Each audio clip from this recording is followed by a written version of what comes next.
All right, how's everybody doing? All right, you know, it never fails to amaze me that there are less people here after lunch.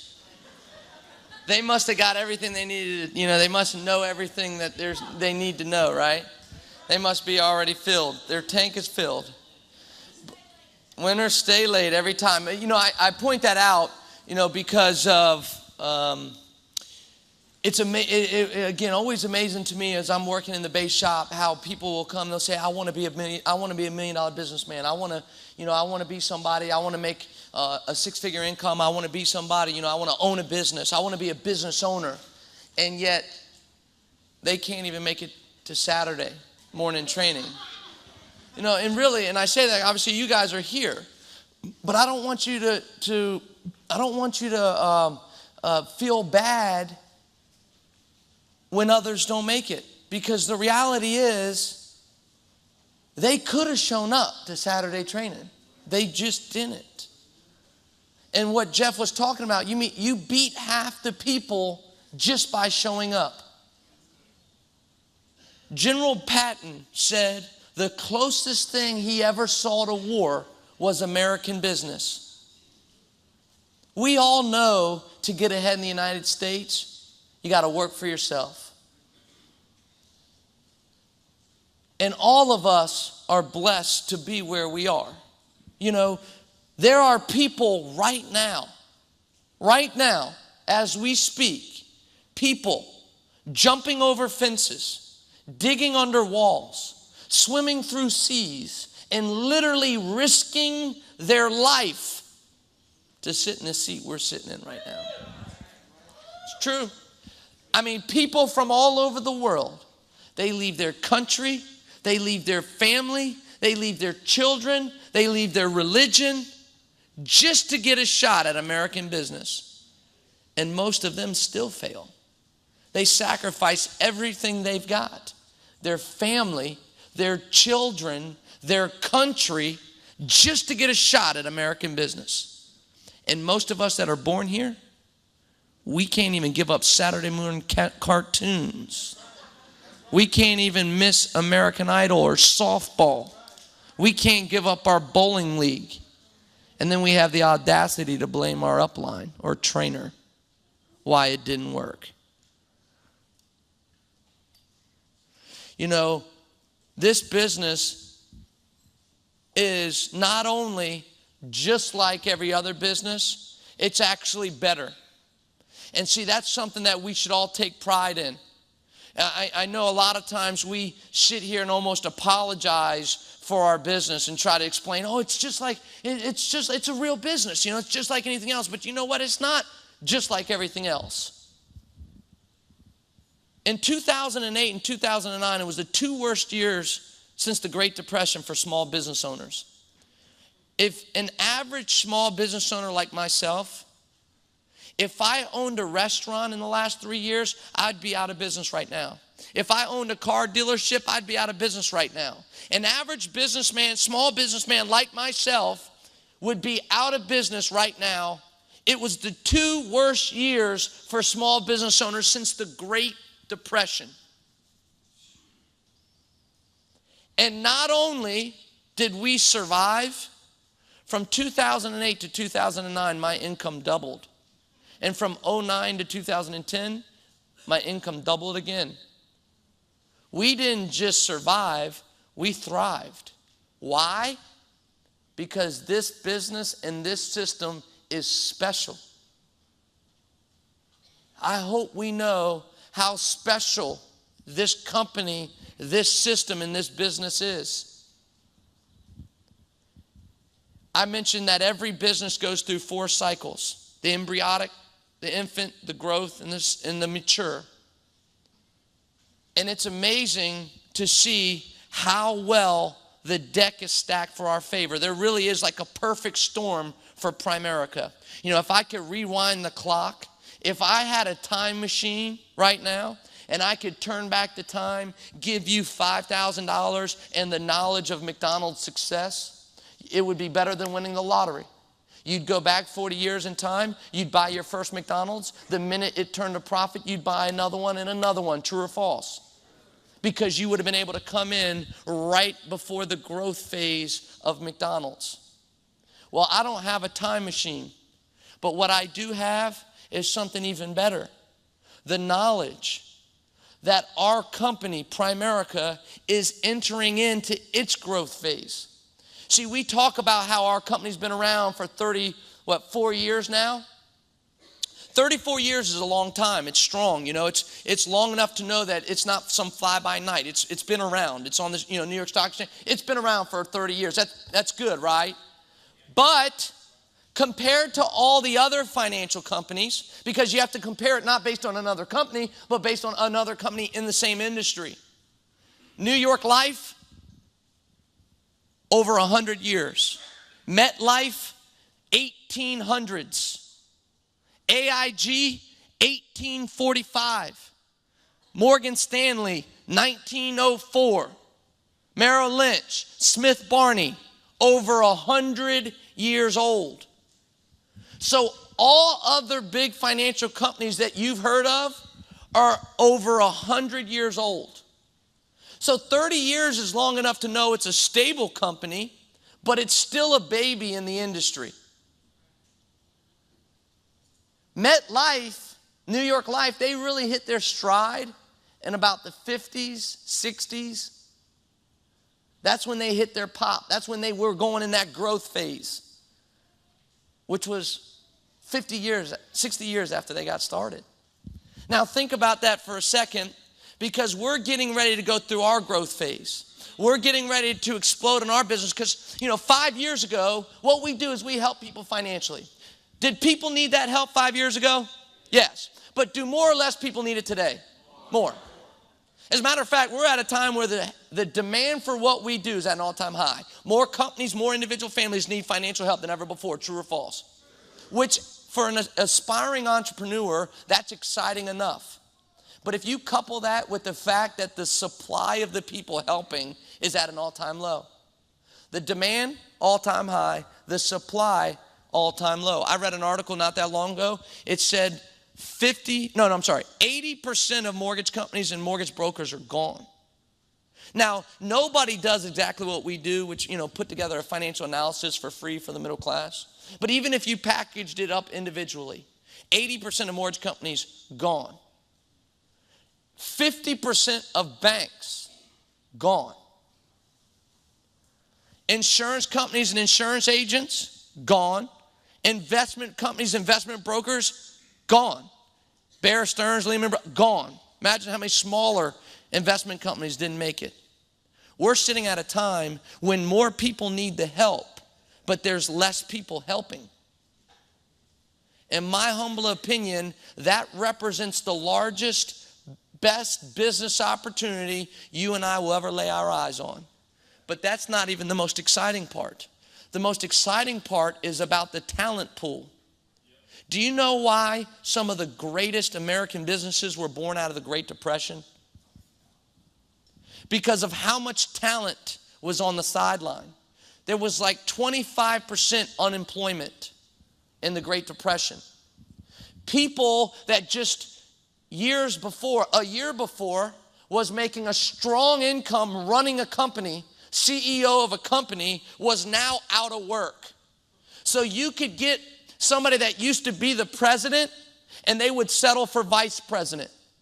Someone that used to be the vice president would now settle for third in command. So in actuality, if you were starting a company in the Great Depression, you could get 3 CEO caliber people to fill roles that weren't the CEO. Does that make sense? It's really like trying out more people in sports. If the more people you try out, the more talent you get, right?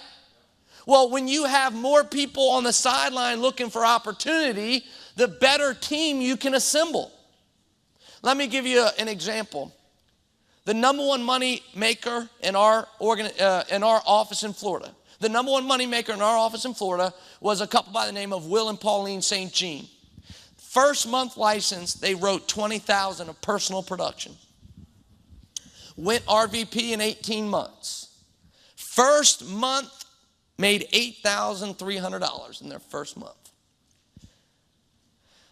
Do you know, 3 years ago, he was making $200,000 a year running his own mortgage company. He had 11 loan originators working for him. Excuse me. And he had his own office. If I came up to him 3 years ago, do you think he'd be open-minded about our opportunity? No. I promoted an RVP 3 weeks ago. You know what they did 3 years ago, 4 years ago? They owned their own car rental. They owned their own car rental. I don't know how much money they were making, but in their life, they're 50 years old, they've owned, they own gas stations. At the height, I think they own 5 different gas stations. They own their own car dealership rental place, and they owned, I forget what their third business was, but they've owned businesses their whole life. But because of what's happened to millions of Americans, they've had to expand their possibilities. The last 2 RVPs that I've promoted, they wouldn't even given this a second look 3 years ago. There are people right now that you will be able to secure as an RVP of yours that 3 years ago, they wouldn't even have sat down. Not because this company was good or bad, but because they were satisfied, they were filled.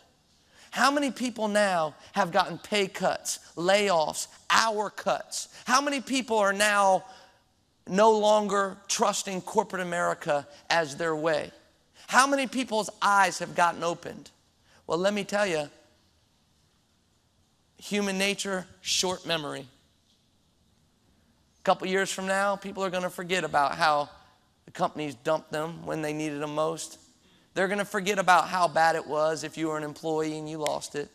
Another industry is going to boom, probably alternative energy. It's going to create a bunch of jobs, and all of a sudden, people are going to be happy about their good job again. People that you could have recruited, but 2 years from now, maybe you can't. See, right now, there's an opportunity to build a team unlike ever before. So we are sitting in a time where the demand for what we do is at an all-time high. The supply of the people bringing it is at an all-time low, and there's more talent on the sidelines than ever before. You really and truly have a moment in time where you can break the bank. You know, the exciting part about Primerica is right now, over the next 2 to 5 years, you can create more wealth in those 2 to 5 years than the last 15 years combined. I don't know the phenomenon and why it is. I don't know why it happens like that. But there was a book written about how there's an era of time that it just is almost unexplainable, that there was an abundant amount of success in a short period of time. You know, people always talk about the New York Yankees and how great they were, but the reality is they had a bunch of mega stars in a 15 to 20 year period. You had Babe Ruth, Lou Gehrig, Joe DiMaggio, Mickey Mantle, all in a short period of time. I mean, you're talking about having 6 of the top 10 baseball players ever in a 15-year period on the same team. And the truth is, I mean, you know, until just recently, they went on a 30-year run where they really didn't have anybody on the top 100 best baseball players. So the New York Yankees have this aura about them, but the truth is it was really only a 15 to 20-year deal. You know, I remember growing up when I was when I was a kid, the North Carolina Tar Heels always produced the best NBA basketball players. So just recently I heard a stat and they said, it was a trivia question, who had more NBA players, Duke or North Carolina? And obviously because I grew up when I said North Carolina. The answer was what? Duke. I said, what? There's no way, that's got to be wrong. I looked, it was true. And I started thinking, wait a minute, North Carolina's developed the best NBA players. But really it was only a 10-year period. North Carolina, the university, has been around a long time.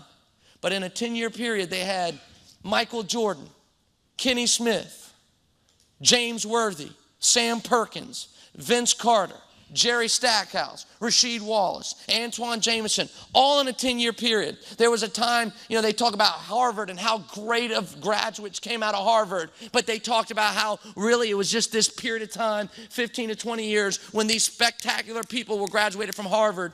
It was down, you know, Disney, during a 5-year period, they popped out these amazing executives that all came from the same group at Disney. I don't know why there's periods of time that it's not easier. It's not that you have to work less, but if you work the same, your efforts will be compounded. There's stuff, there's times where the environment comes about that it's not going to be easier. But if you work as hard as Bill Arinder did, you can get 10 times more in a shorter period of time. I've accumulated more wealth in the last 12 months than my first 6.5 years in this company combined. Let me scratch that. I've accumulated more wealth in the last 12 months than my upline has in the last 20 years of him being in this business. So 1 year of mine beat 20-year career combined. That's the kind of time we're in. Last year, we got some $700,000 of stock, including what we were given and what we earned and what we purchased and all this. We made $500,000 in cash last year, $700,000 of stock. Now think about that for a second. 24 months ago, I would have just had $500,000. Now, $1.2 million. Not because of what I've done. Think about it. It's because of what John Addison did. What do I deserve? Based on my business, I deserved 500 grand. My work gave me 500 grand. John Addison work gave me 700 grand. That's the kind of times that we're in. We're in times right now where the growth is going to be huge, and you don't want to miss it. Financial services companies now are about 100, 120 years old. We're 30. We're an infant. We're just entering into that growth phase. Every day our company gets better. Think about it. In 2008, mighty AIG, the largest insurance company on planet Earth, was on their knees begging for survival. They weren't even thinking about making money. They were begging for survival. AIG.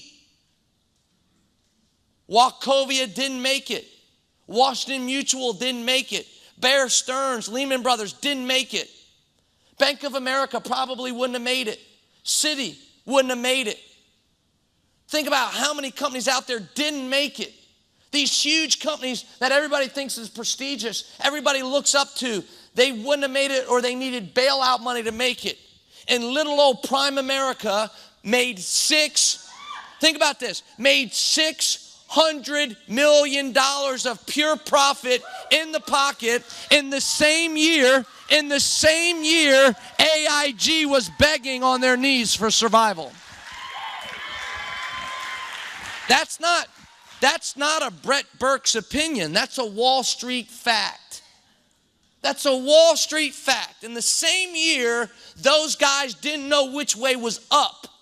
We were turning profit. Our business is not just like theirs. It's better.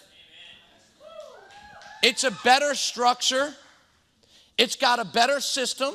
I mean, you can expand faster with less cost. Do you know that I just opened up another office in Fairfax, Virginia? Do you know how much cost it was for me? 0.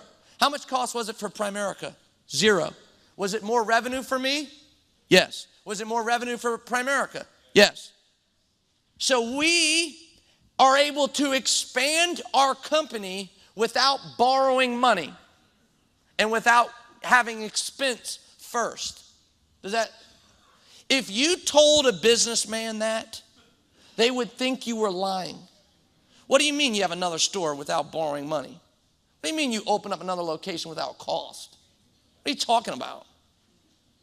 Because see, sometimes no fault of their own. At a car dealership, you have a floating line of credit because you have to buy the cars before you put them on the lot. So what happened was, even if they were selling, and they weren't, but even if they were selling, in order to fill the lot back up, they needed to have a floating line of credit from the bank to Honda or whoever they were buying the cars from so that the cars could get onto their lot. And so even if they were selling, the bank dried up the credit line, so no more could they get cars to fill the lot because they were dependent on debt to grow their company. This thing is so special, most people don't even get their arms around how special of a business model this is. And the worst part is, a lot of times we're always playing defense. You know, this thing is right now poised to do something special. If we, as Primericans, do what we need to do, if we shoulder the load, we do the work, I'm telling you, over the next 3, 5, 10 years, we can do something so special, it will make McDonald's look small. 20, 30 years from now, if we do what we need to do, we will be read about and studied about and researched in every university in every part of this country. They will be studying our structure, our business, and how we did things. Because see, every business that did great and changed the world, they did not invent the product. They came around after, and they were able to mass produce profitably to the middle class what the wealthy had enjoyed for years. Think about these guys that I'm going to mention. Each and every one of them died as the wealthiest person in America. Henry Ford did not invent the automobile. Cars had been around for 30 years. Matter of fact, Henry Ford had started, Ford Motors was his third car company. First two didn't make it. Henry Ford didn't invent the automobile. What he invented was the assembly line, which made assembling cars cheaper. And he passed the cost of savings onto who? The client. So now he was able to get those 80%ers that couldn't otherwise have a car. Now they can have a car. That's what he did, true or false? He didn't invent the car, he invented the assembly line, which made the car possible to the 80%ers. And he made way more money than all the other automobile makers combined. Ray Kroc, he didn't invent the restaurant. Restaurants had been around for 100 years. What he made popular was the franchise, which made it cost effective to expand.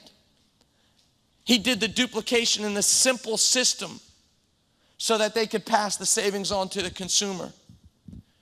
200 years ago, there were restaurants, but only the wealthy people dined out. What he was able to do was save money so the 80%ers could go out and enjoy a night out and eat out. And he became wealthier than all other restaurateurs combined. He didn't invent the restaurant. Sam Walton did not invent retail.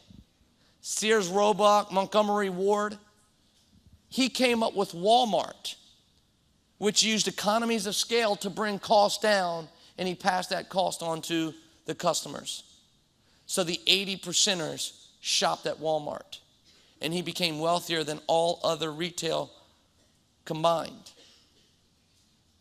Ray Kroc, Henry Ford, Sam Walton all brought what the wealthy have enjoyed for years and mass produced it profitably to the middle class, and they became stone cold wealthy for it.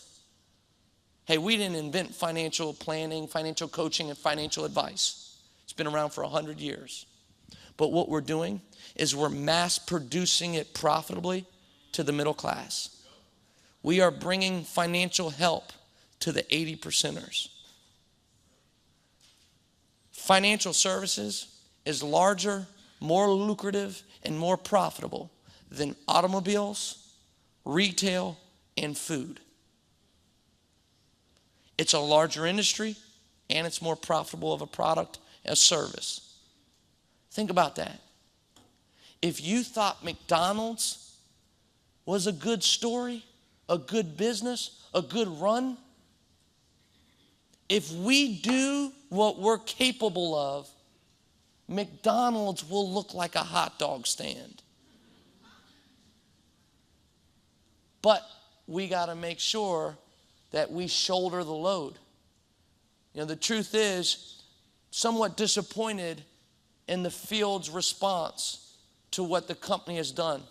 Over the last 3 years, John Addison has, and Rick Williams and everybody else at the home office has set the table for us to make history.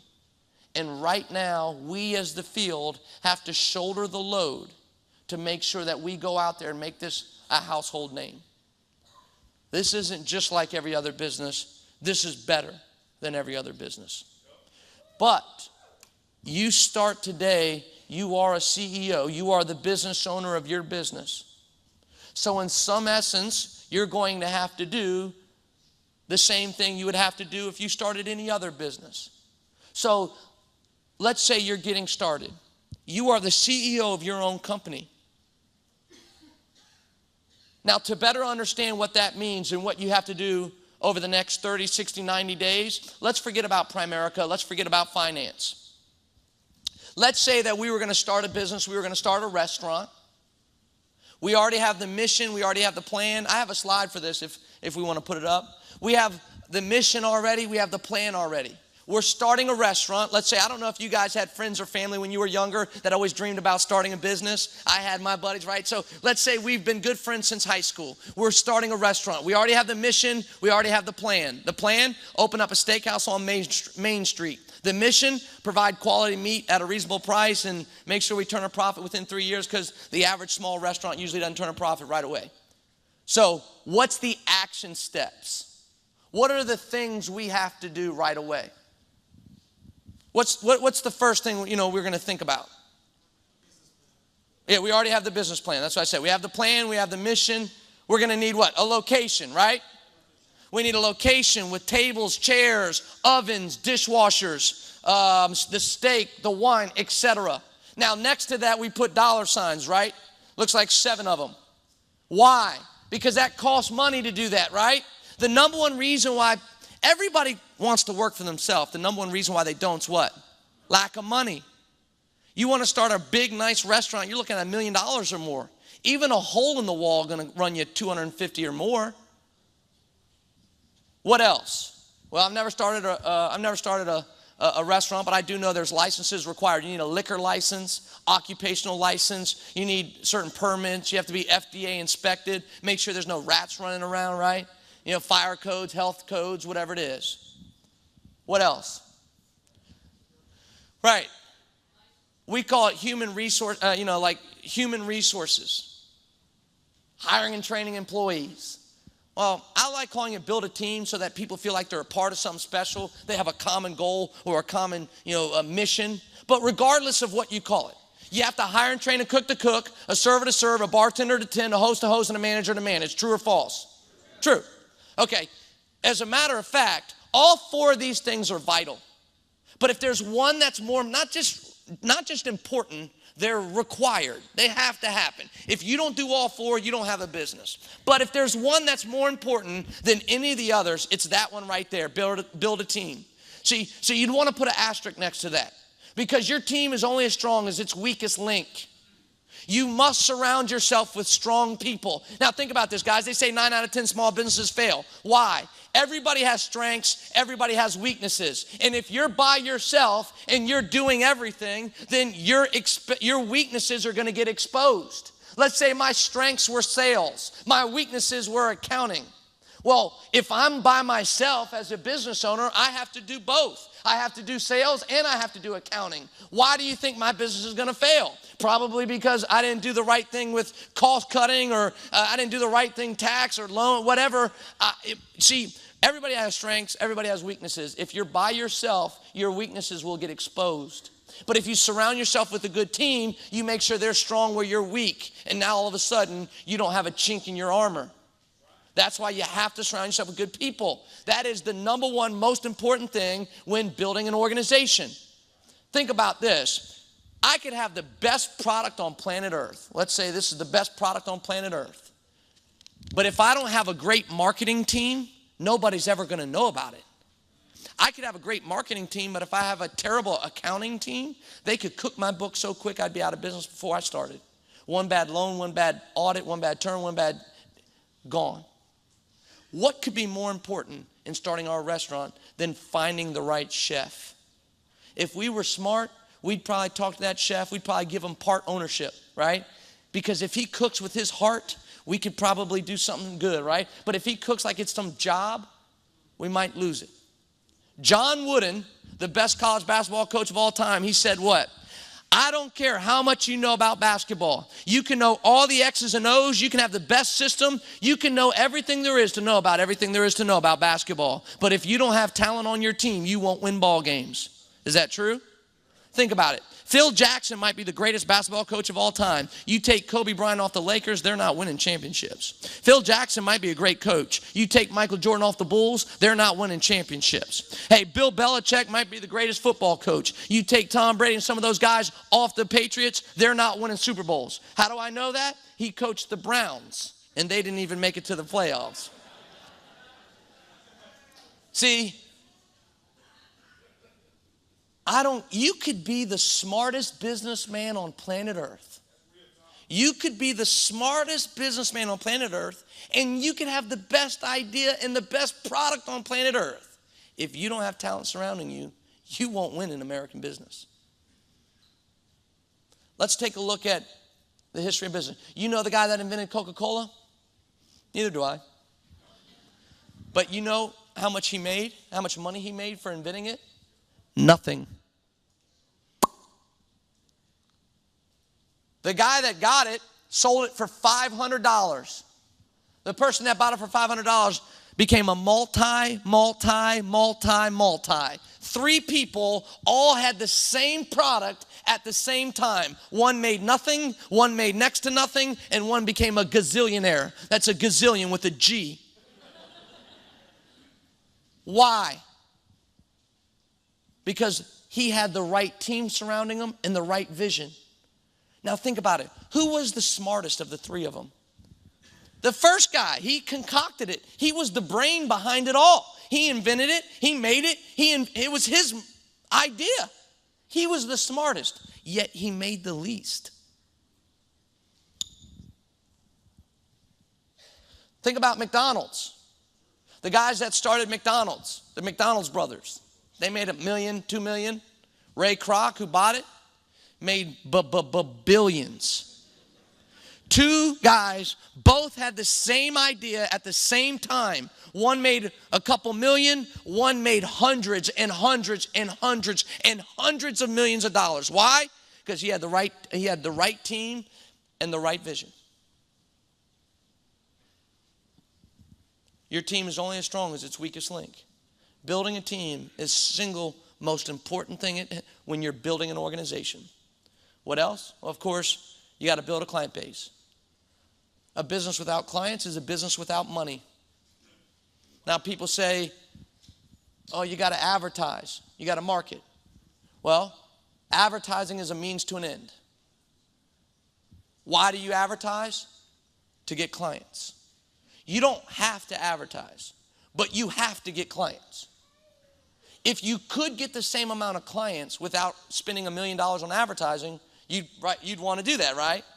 The reason why I say that is because when I went to business school, they made it seem like everything was about marketing and commercials, right? Name recognition, brand recognition, the response rate of the ad, the stickiness of the ad, right? And they would talk all about marketing. But the reality, if you look at the people that put on commercials today, they're pretty much the people that couldn't sell their product without it. You know, you think about the McDonald's, the Burger Kings, Wendy's, Taco Bell's. You think about the gas stations, the beer companies, the soda companies. These are places that you're not going to go out of your way for. These are places that you're not going to be loyal to, right? I mean, you've never seen anybody, say, hey, have you ever been to the McDonald's on 15 in Main Street? Woo, Fred grills it up right. I mean, if you've never had a burger by Fred, you've never had a McDonald's burger. I mean, right? You know, we're not going to go 15 minutes out of our way for a McDonald's. We're not going to pass a Burger King, a Wendy's, a Taco Bell, that McDonald's to get to that McDonald's, right? I mean, think about it. If you're on 95 or Route 50 or whatever it is, you're driving down and your gas light goes on, you take the exit, right?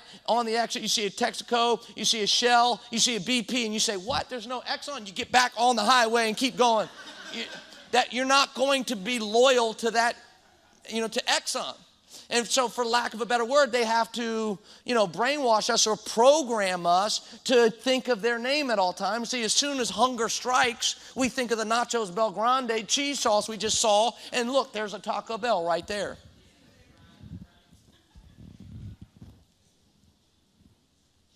Because think about professional services, doctors, lawyers, accountants, real estate agents, even hairstylists.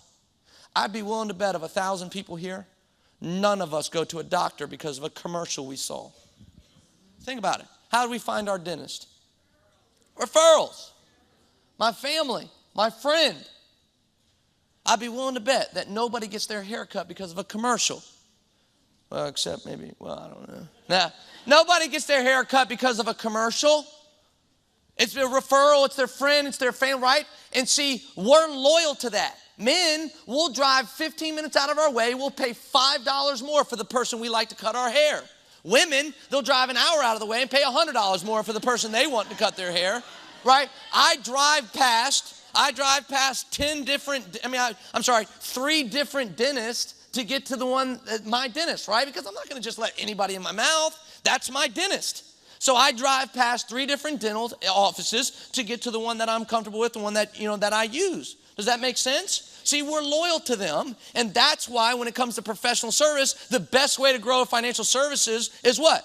Word of mouth referrals, word of mouth advertising. That's not just financial services, that's pretty much every professional service. Does that make sense? So we're certainly in a professional service business, the financial services. So obviously the best way to grow our clientele is what? Word of mouth referrals. See, the fact is, advertising is very expensive and very inefficient. Very expensive, very inefficient. Even going back to restaurant. Yes, McDonald's advertises. But if you look at, and they're at kind of the bottom of the barrel, if you look at like the top, like the Mortons or Ocean Air, there's a place called the Addison. You ever seen a commercial for that? Nope. Even the middle of the road, like Cheesecake Factory or P.F. Chang's before they did the frozen stuff. Did you ever see a commercial for them? I mean, maybe they have 1 or 2, but not much. See, again, we do have to build a client base, but we don't have to advertise. The best way to build a client base is through word of mouth referrals. Let's go back now, because that is the kind of the 2 roads that people go down, and I want to hit on this. Because I told you to put a star next to build a team. When I started in this business, and obviously I saw and I said, wow, this is awesome.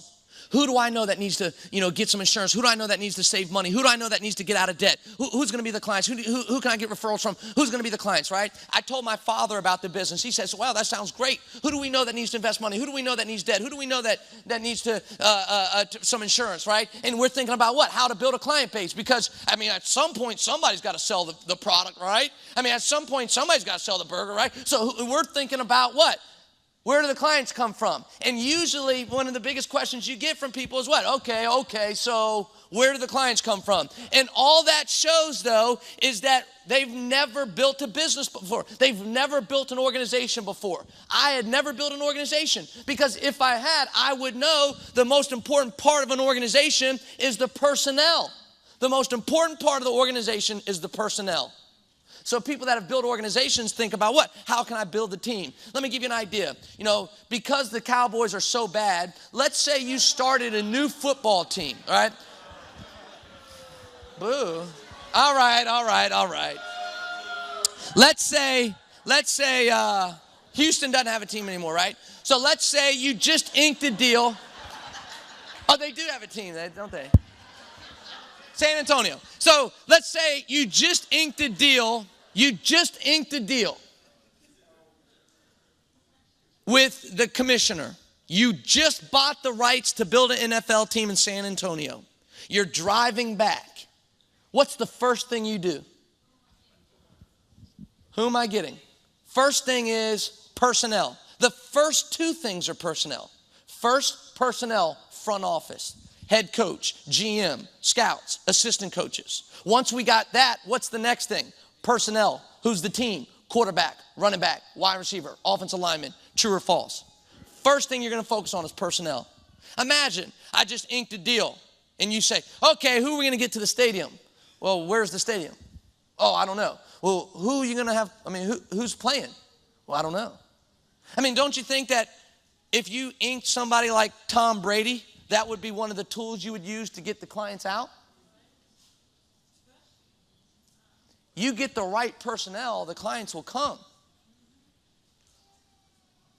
See, I can tell you, everybody, again, because I grew up in the middle class when I did, everybody I knew was entry-level or mid-level manager. Because we come in with, okay, where do we get the clients? Try this one on. The farther away you are for the client, the more money you make. The farther away you are from the client, the more money you make. Let's take a look at McDonald's. Bill, let's say the guy that works the counter at McDonald's, he directly deals with the client, right? I get my burger, I give him my money. He's directly dealing with the client. Now, his manager, who's there every day, is indirectly dealing with the client, right? Because if Bill's busy or he's doing something or he messes up, the manager's going to help me out, true or false? So Bill directly deals with the client and the manager is one up from there, right? Who makes more money, Bill or the manager? Manager. Now, again, I'm sure in most, there's going to be different managers in between, but just for simplicity, the manager and then up from there, I mean, you might as well draw a line between that because the next one is the franchise owner. Do we ever see the franchise owner? No. Does he ever deal with me, the client? Who makes more money, the manager or the franchise owner? Franchise owner. Is the franchise owner ever there? Nope. Let's go one up. What about Ray Kroc or the corporate owner? Who makes more money, the franchise owner or the corporate owner? Now, you might get lucky and see the franchise owner once a quarter. You're never going to see Ray Kroc. You'll never see the corporate owner, true or false. Who makes more money, corporate owner or franchise owner or corporate owner? Who's the farthest away from the client? And they make the most money. The farther away you are from the client, the more money you make. Oh, well, that's just McDonald's. Okay. For about 2 years, I've been a fan of Apple now. I mean, I've always been a fan of Steve Jobs. I just haven't been technically sound. But I got an iPhone, iPad, and I've been in the iStore or the Mac store a lot. You know, I've never met Steve Jobs. Who makes more money, the guy that I got my iPhone from, Jim, or Steve Jobs? Who's the farthest away from me? Now think about that. The farther away you are from the client, the more money you make. But yet when everybody comes in, the first thing they think about is what? How can I get close to clients? Every single person I knew was either the entry level or the mid-level manager. And I'm not knocking anybody. I had buddies of mine that were making 120, 150 being managers at Oracle, managers at IBM, managers at Lockheed Martin. But there's a big difference between being a manager and flying in the corporate jet. Big difference between being a manager and being an executive. So all of my buddies were under that line between franchise owner and manager. They were all manager or below. Now think about it. Bill and the manager, they're client focused. How can we get more clients? How can we get better customer satisfaction? How can we turn them over faster? How can we upsell them? How can we get them to buy more? How can we get them to, to keep coming back? How can we get customer service? So Bill and the manager are all client focused. But the franchise owner and the corporate owner is all what? Personnel focused. How can we train them better? How can we get them better? How can we get them to do more but accept less? How can we, train them faster? How can we expand more, right? Think about Ray Kroc. Ray Kroc took a hot dog stand in San Bernardino, California, and turned it into 35,000 locations across the world. He has the ripple effects of what Ray Kroc did, not just the McDonald's business, but the cattle and beef company he got the beef from, the potato company, the bun company that he got the buns from, the cheese. I mean, he revolutionized an industry. Ray Kroc saw one hot dog stand and saw the picture of 35,000 locations. Now, if he was to come into our business right now, do you really think he's going to be thinking what I was thinking? Oh, where do the clients come from? He just thinks at a bigger level than I would have thought. What would he have been thinking? He would have been personnel focused. Now, of course, it would have had to pass his test. Is this a product that I would be comfortable with using myself? But the answer is an astounding yes. Nobody can look at the F&A and say, oh, that's... No, it's good. Once you know it's good, though, Ray Kroc would have thought what? All personnel. Who am I going to get to run Chicago? Who am I going to get to run Atlanta, New York, LA? Who am I going to get to run Miami, Fort Lauderdale? Who's going to be our next RVP? Who am I going to train them? How can I train them better? How can I train them faster? How can I get them to do more? How can I get them better? He's going to be thinking about who's going to run this state, this person, that person. He's going to be thinking about all personnel and putting people to expand to the next location, the next location, the next location. And people keep saying, yeah, but somebody has to sell a burger. Somebody has to sell a burger. Yeah, but Ray Kroc didn't. Yeah, somebody has to sell a burger, but Ray Kroc didn't. Somebody's got to train the person to sell a burger, but Ray Kroc didn't. The farther away you are from the client, the more money you make. See, we have to do all four of those things. We got to get all those things moving forward. The best part about our business now, whether you're starting a restaurant or a financial brokerage, it's pretty much the same stuff. We need a location with table and chairs, right? But the good thing for you is you can cross a line through it because that's provided for you. And I just want to take a second because I think a lot of times this goes underrated. See, if that location wasn't provided for me in the beginning, I wouldn't have been able to take advantage of this opportunity. The fact that that location is provided is the only reason why I had a chance. Because if I had to get my own location, I didn't have any money. So the fact that that's provided is the reason why most of us here are here. With McDonald's, it takes $1 million. So they can only recruit 5% of the population, right? Here, we can recruit 95% of the population. Doesn't that give us an edge that we can actually recruit people that don't have $1 million? Because just because you don't have $1 million doesn't mean you don't have $1 million heart. Doesn't mean you don't have the heart of a champion, right? So when you find those right people, even if they don't have the money, when they get a shot, they're going to take advantage of it. So we have that opportunity because the office is provided for us. But I want you guys to know everything else is your responsibility. Just like it was my responsibility. You're the CEO of your own company. So your success and your failure is yours and yours alone. My trainer didn't help me. He wasn't supposed to. It's your business. If you get help, it's a bonus. It's your business. I mean, let me ask you. When you go on to make $1 million and you sell it for $10 million, are you going to give your trainer some?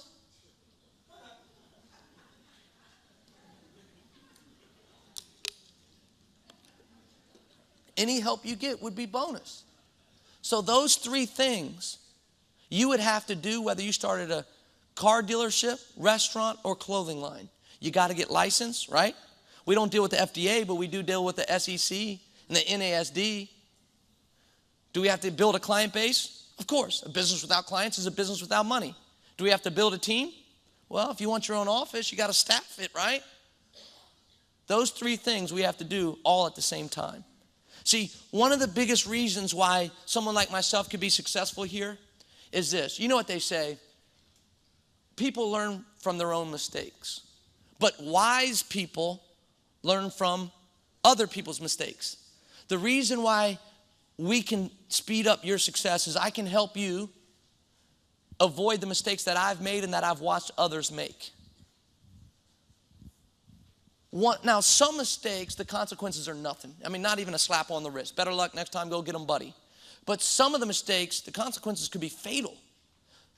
One of those big mistakes that I've seen people make is they don't do all three of those things at the same time.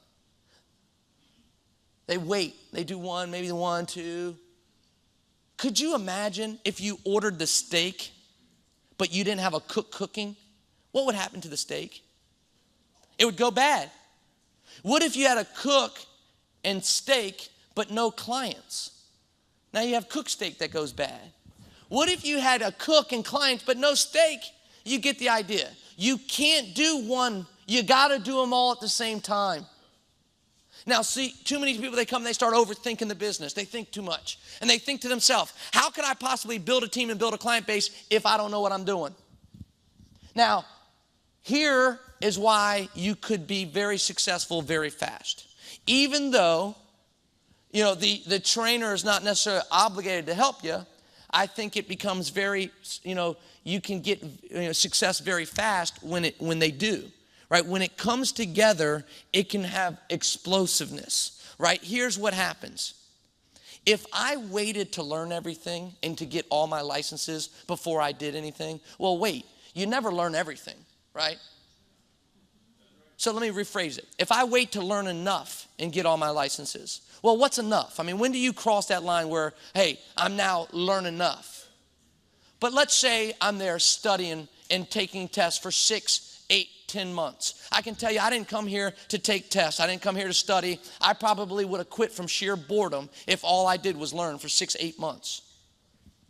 But here I am studying for 6, 8, 10 months. And if I didn't quit from boredom, not only would I be bored, I would be broke because I haven't got any clients. So for 6, 8 months, I'm studying, I'm bored, and I'm broke because I didn't get any clients. If I still didn't quit, I'm not only going to be bored and broke, I'm going to be bored, broke, and lonely because I didn't recruit anybody, I didn't hire anybody, so I'm not around anybody. And if I'm still too hard-headed not to quit, if I'm for 8 months bored, broke, and lonely, I'm still too hard-headed not to quit, which could be a good thing, could be a bad thing. But I finally recruit somebody, what do you think they're going to do? They're going to do the same thing I did. Which means takes forever to do anything, take forever to get a client, take forever to build a team. So it's like the blind leading the blind. It's not going to work that way. Now, at the same time, though, if it was up to me in the beginning to build my own team, build my own client base, it could be a mess. I was a 23-year-old punk kid. I knew nothing about nothing. I've never been successful in business. But here's why it can work fast for you. In the first 30 to 60, 90 days, I didn't build my team, build my client base. Mark, the RVP, the best guy in the office, helped me build my team and build my client base. See, in the first 30 to 60 days, you're not going to build your team, build your client base. I'm going to do it for you. I'm going to help you build a couple of licensed agents. I'm going to help you build a client base. You'll make a couple of dollars. You'll get some referrals. Now, you're not going to have $1 million business by any stretch of the imagination, but after 30 to 60 days, you have a couple agents, a couple clients, and most importantly, you've watched me do it. See, I'll be very frank with you. You can learn this business by watching me build my team and my client base. Or you can learn this business by watching me build your team and your client base. Which one makes more sense for you? Absolutely. See, remember, I told you you're the CEO of your own company. Do the business owners do all the work, or do they sometimes delegate work? I mean, if you bought a McDonald's right now, would you be flipping the burger and serving the burger? No, you'd hire somebody to do it, right? Well, think about this. I want you to hire me to be HR manager. And what I'm going to do is I'm going to build you a little team. I'm going to build you some agencies. You're going to build me. You're going to hire me to be your VP of marketing. I'm going to go out there and get a good name for you. I'm going to get out there and get a couple clients, get some referrals for you so that everybody knows what you're doing. See, we don't know if you can build a team and build a client base. Maybe 50-50. But we know with a moral certainty that I can because I've done it before. Doesn't it make sense to use our assets the best way where I can build a team, build a client base for you? Why would I do that? Well, think about it. If I buy a McDonald's, McDonald's would send somebody down from Chicago, and they'd sit there and they'd start helping me put it together. And as slow and dumb as I am, they'd say, "Woo, Brett, why don't you just sit right there?" And they'd talk to my wife, and they'd say, "Hey, wifey, make sure he does this and does that, right, and does this." And if they had to, they would sit there for 6 months, making sure that I knew what I was doing to get a profitable McDonald's going. Now, why would they do that? Why would they help me for 6 months? Well, let me ask you, how long do they get paid off my location? Forever. So even though the trainer necessarily is not obligated to do it, it makes financial sense to do it. Why would I not help you for a couple of months if I'm going to get compensated forever? So I'm going to build a team and build a client base so you win. Obviously, as a result, I win because you win. Does that make sense? So there's a couple things we have to do.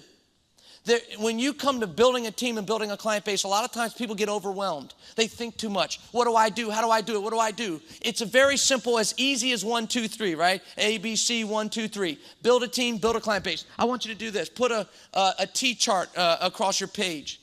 On the top left, put BT, build a team. On the top right, put BCB, build client base. And you can put 1, 2, 3 down the side, down the end of it. It's as easy as 1, 2, 3. Now, guys, if you were starting a restaurant, how many people would you need in your kitchen staff?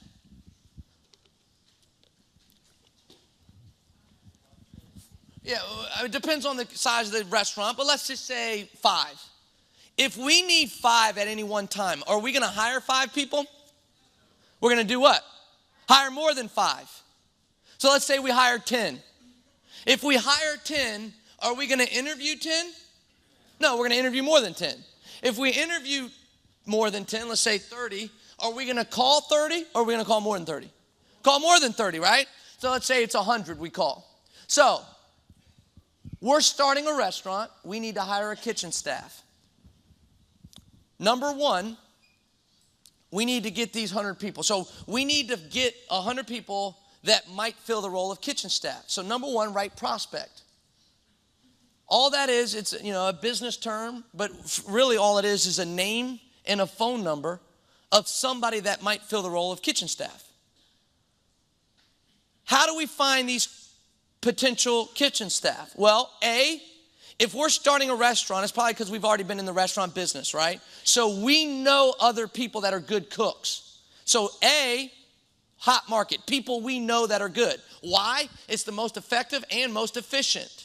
We already know they're good. We don't have to guess. There is no risk involved. So we think about John from Outback. Man, he made the best steaks ever. We think about Sally. Oh, she was the best pasta maker in the world. See, we know they're good. No, second place we'd look is the warm market. People we know are good.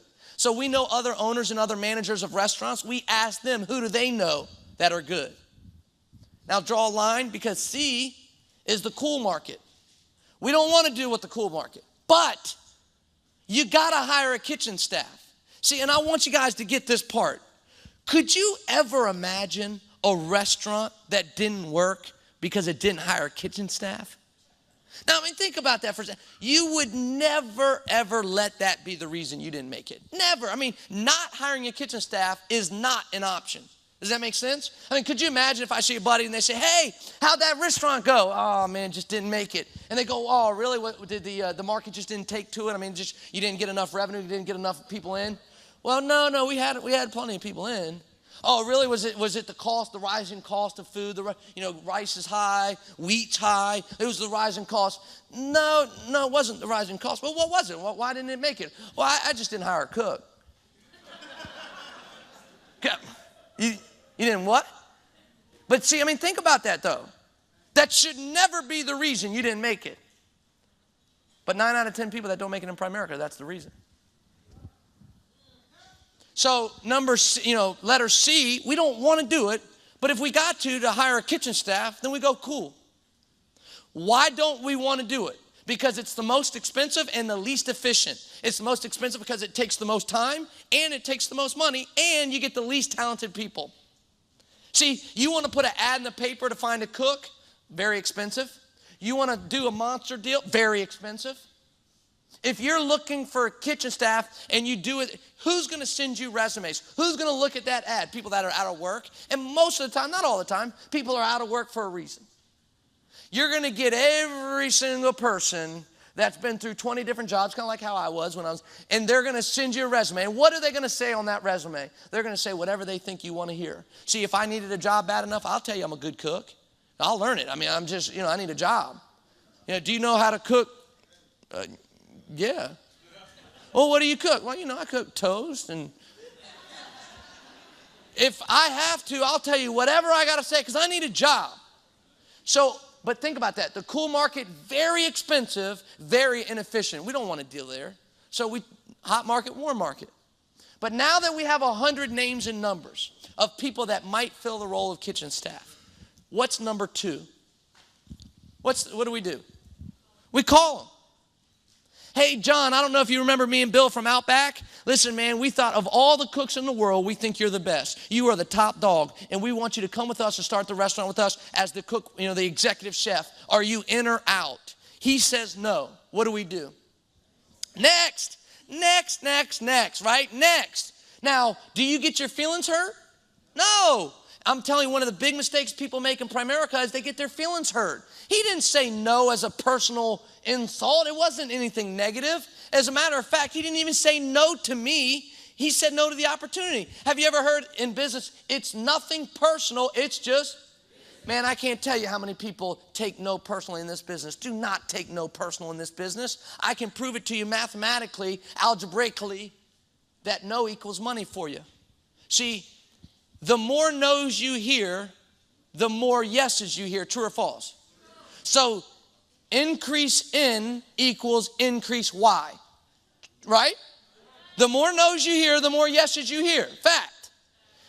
And the more yeses you hear, the more money you make. True or false? So if increase Y equals increase S with two lines down it, if increase in equals increase Y, and increase Y equals increase money, then increase in equals increase money. That's how algebra works. If X equals Y, Y equals Z, then X equals.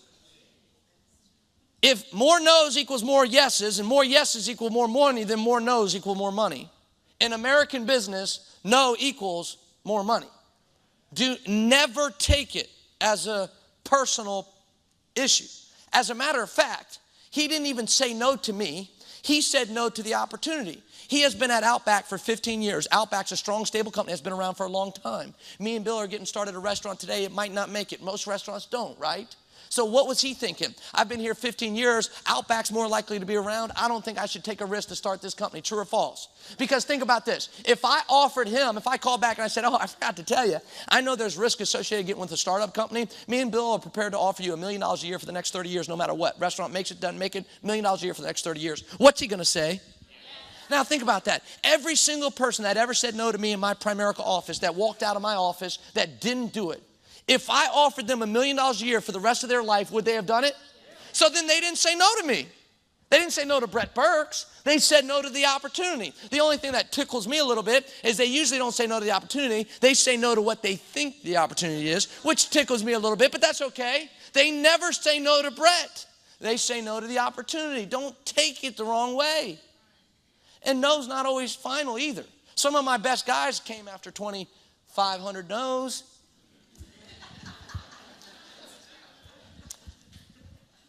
So we go on to the next one. Steve. I don't know if you remember me and Bill. We worked together at Applebee's. We were thinking about you, man. You were the top dog, the number one. We want you to come with us to the restaurant. We want you to be the executive chef. Are you in or out? He says no.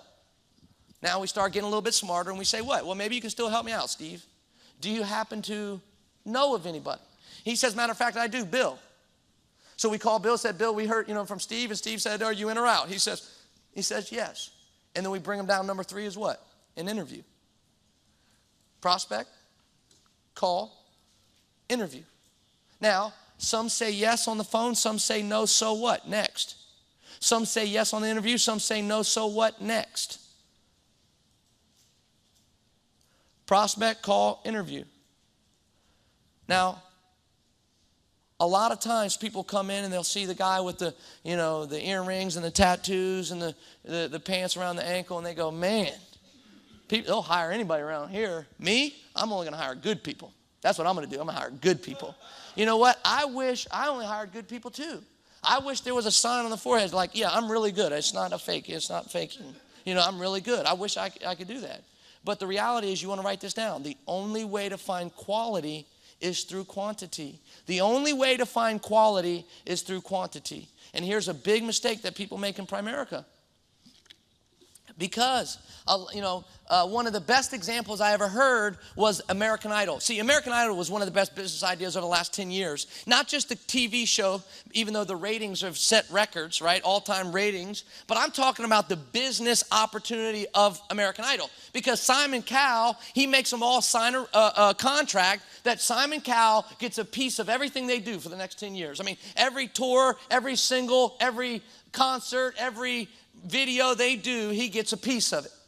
So every year, Simon Cowell finds 1 to 3 people that come onto his record label and make him big money every year. 1 to 3 people.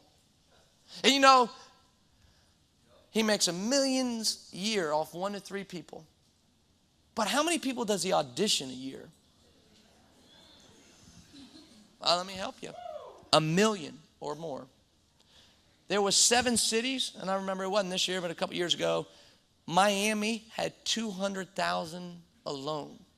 So if there's 7 cities and Miami had 200 grand, that's 1.4 million. Even if they all didn't have as many as Miami, it's 1 million people he auditioned.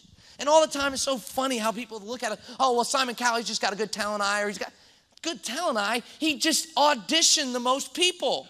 Whoever tries out the most will have the most bad ones, the most good ones, the most great ones. Simon Cowell, in order to find 1 to 3 people he made millions on, he had to be willing to sit through some terrible auditions, some great auditions, but most of them in between. See, Simon Cowell sat through such bad auditions that some of them made it to the television because how bad they are. And you see how they're like, oh, you're just not going to make it, And because he had to sit through all these auditions. And guess what we have to do? The same thing. We have to interview the masses to find a couple good people. Now, the good thing is, this is not one of these businesses where it takes 1,000 people to make $1. You find 3 good people, and you'll make 20 grand a month. Art Williams said 7 to 10 key people, you'll make $1 million a year. But guess what? You have to audition a lot to find them. See, the biggest mistake people make in Primerica is they audition 3 people. They interview 3 people, and they wonder why it wasn't Kelly Clarkson, Fantasia, and Jennifer Hudson. Well, I auditioned 3. I didn't find anyone yet. That's how they do it. If you want to find, Bill Whittle is not a better Bill. He's not a better, he just interviewed more people. Simon Cowell's not a better talent ear. He just auditions more people. The law of large numbers. Whoever interviews the most is going to have the most duds and the most studs. The only way to find quality is through quantity. I promise you. You see somebody that has a lot of good people, what you really saw is a person that went through a lot of people. Think about it. You guys are in Texas. You love your sports. In high school, if there's a high school that has 5,000 students and a high school that has 500, they won't even let them play against each other. Think about it. The state of Texas says it's such an unfair advantage if they have 5,000 people to choose from that they shouldn't even be in the same league. They shouldn't even play against each other. They don't study the background. Like, well, are the 5,000, are they mostly male or mostly female? Are they mostly urban, suburban, or rural? Are they geographically? They don't think. If you have 5,000 people to choose from, you'll be able to field a better baseball team, a better basketball team, and a better football team, period. Not almost all the time, all the time. That's how it works. So think about it. If somebody interviewed 5,000 and somebody interviewed 500, the person that interviewed 5,000 won't win some of the time. It will win all the time. And to me, that was the best news on planet Earth. I didn't have to be the best. I had to work the hardest. You know what? Even though Bill Arender's better than me, I can still keep up. Because even if he was better than me, twice as good as me, he interviews 5,000, then I have to interview 10,000. But see, I was so confident, not in my skill, but so confident in my willingness to work hard that I would look them right in the eye and I said, I bet you I'll get to 10,000 before you get to 5. See, I was just willing to outwork. People asked, when you moved down to Florida, were you scared? I wasn't scared, not because I was good. I wasn't good. I just knew I was willing to do whatever it took. Even if I was 4 times not as good. He does 5,000, I would be willing to do 20,000. If that's what I had to do, that's what I was willing to do. The law of large numbers. You know, guys, what we're sitting at right now is we're sitting at a time, like I said, that Primerica is getting ready to go into the growth industry, the growth phase. And the difference is, are you going to separate yourself from everybody else? That's all I've seen from all the people that have been successful. They always separate themselves from everybody else, whether it's industry, you know, Andrew Carnegie or Ray Kroc, or if it's sports, Michael Jordan, Kobe Bryant, Tiger Woods. They just separate themselves from everybody else. I remember reading a story about Charles Barkley. You know, there was his senior prom was going on. That, you know, seniors always look forward to the prom, girls and boys. It's the night that, you know, prom, right? And everybody looks forward to it. The average person is always looking forward to the prom. But see, Charles Barkley, instead of going to the prom, he was in the gym. Literally, they had their high school prom in the cafeteria. He was in the gym shooting. He separated himself. You know, you hear about stories about Puffy. He'd take the train from D.C. to New York, D.C. to New York, a 6-hour train ride. And he didn't even get paid for it. Separated himself from everybody else. You got to be willing to separate yourself from everybody else. I remember when I joined Primerica, I separated myself from my friends.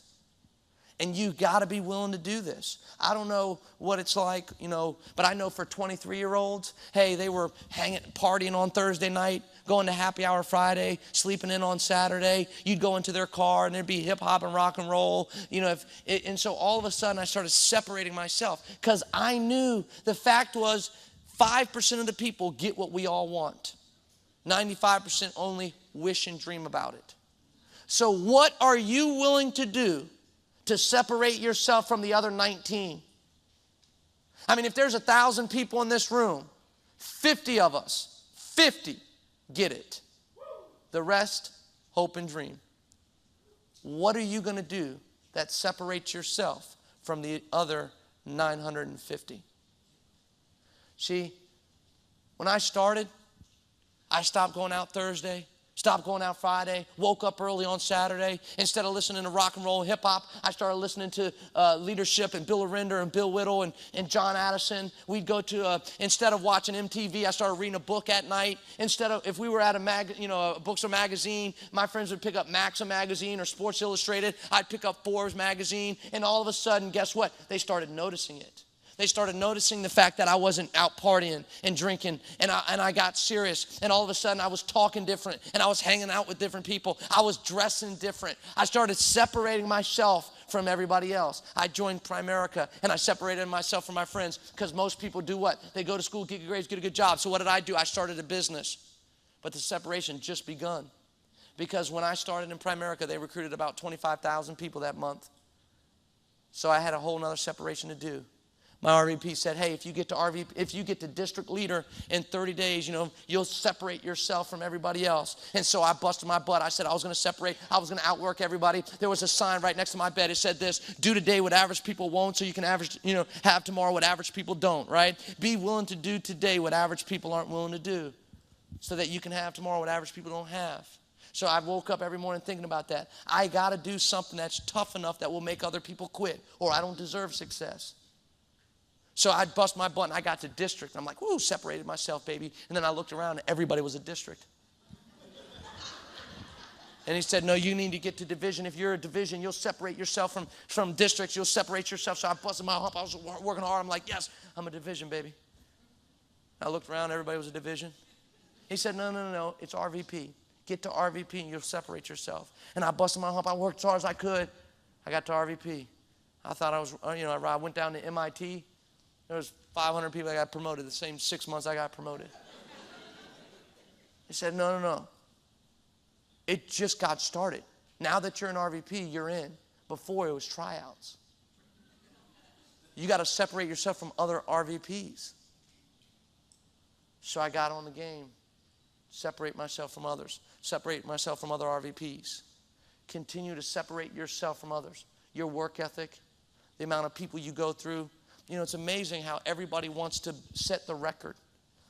They want to be the best at the results. They want to make the most money or do the most production, but they're not willing to do the most activity. See, whoever does the most production, I'm going to let you in a little secret. Whoever set the record with production, set the record on appointments. Whoever set the record on having the most appointments, set the record on booking the most appointments. And whoever set the record on booking the most appointments, set the record on having the most referrals, the most prospects. So if we separate ourselves and we really elevate our game, you're going to get what you want. You're going to get what you came to get. Guys, now's the time to do it. Separate yourself, go out there and get some work, and we'll see you at the top.